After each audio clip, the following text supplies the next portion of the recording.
So ayaw mo nang mag-invest sa condominium unit dahil marami kang naririnig na mga negative. Unang-una dyan is naiisip mo na mahal mag-invest ng condominium unit. Pero ngayon ay may sasabihin ako sa inyo na meron tayong condominium unit for as low as 10,555 pesos. At ito ay matatagpuan natin sa 13 Martires, Cavite at under po ito ng SMDC. And we call it Hope Residences. But before we proceed guys, if you want to invest sa mga condominium units, especially itong mga pinopromote namin na mga condominium unit, just comment below or mag-send kayo ng messages sa aming social media, sa aking social media accounts para ma-address natin yung inyong mga inquiries at kung ano man yung mga katanungan ninyo regarding sa mga condominium so that we can make things clear bago kayo mag-invest. And we are honored to serve you. Wow! Yes guys, that's true. Meron po tayong for as low as 10,000 pesos. You can have your condominium unit at pwede ka nang magpa-rent din ng unit mo. And you will have your condominium rental business. So ang ating pong available units sa Hope Residences is nag-average lang po siya ng 3 million to 3.7 million. And by that, magmamonthly lang po tayo ng 10,000 pesos. Say for example, meron tayong 3.1 million. Tapos naka-discount kasi yung ating unit kaya mas mababa yung ating magiging total contract price. 15% discount po yung ating mga unit. Meron din po tayong 12% discount depende sa mga tower. At meron din po tayong 2.7 million fixed price na po yan. Hindi na po tayo other charges at mga VAT or whatever na mga additional. That's fixed total list price, 2.7. So kung halimbawa meron tayong 2.7 na fixed price, magmamonthly lang po tayo ng 10,555 sa loob ng 36 months. And that's also the 15% down payment. After that, pwede ka nang mag-start ng rental business mo. Pero if afford mo naman yung 5%, pwede mong i-spot yung 5%, then pwede na agad-agad tayong makapag-parental ng ating condominium units. That sounds very good para makapag-start na agad kayo. Hindi mo na papatagalin pa yung pag-i-invest at pag-business ng condominium unit. So yung ating available unit ay FlexiSuite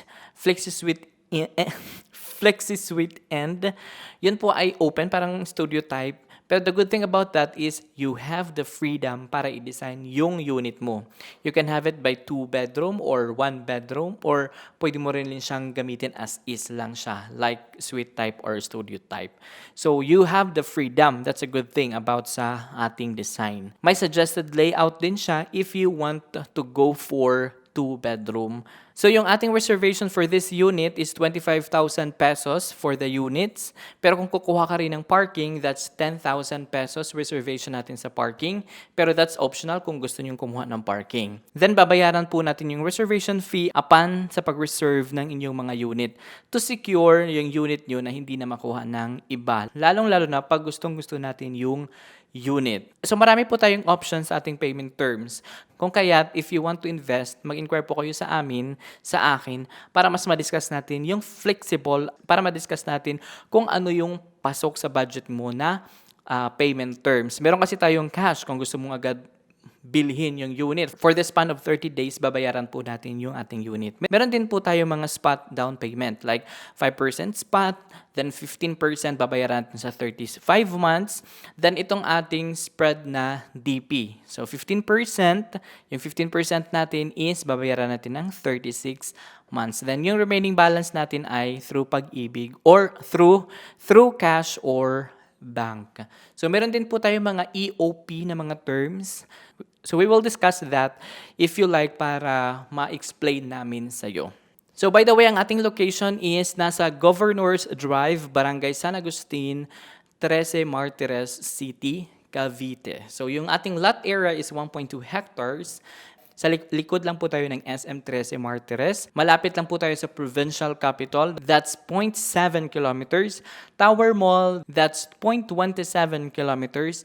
13 Martires City Hall, 0.52 kilometers, Walter Mart 13.58 kilometers, Pure Gold 0.67 kilometers, at malapit din tayo sa General Emilio Aguinaldo Memorial Hospital 0.67 kilometers, and Trece Martires City College 0.97 kilometers. Meron din tayong padaan pa Manila, daan pa Tagaytay. So that's a very good location dahil malapit na dyan sa Tagaytay. So, kung nagbabakasyon kayo or nagpaplano kayo doon, pwede kayong magbakasyon sa Tagaytay and then uwi kayo sa condominium unit niyo sa Hope Residences. I hope that this video helps you on your decision na mag-push through for your investment, especially dito sa Hope Residences. And I guess that's it for this episode. Have a great day and God bless. Bye!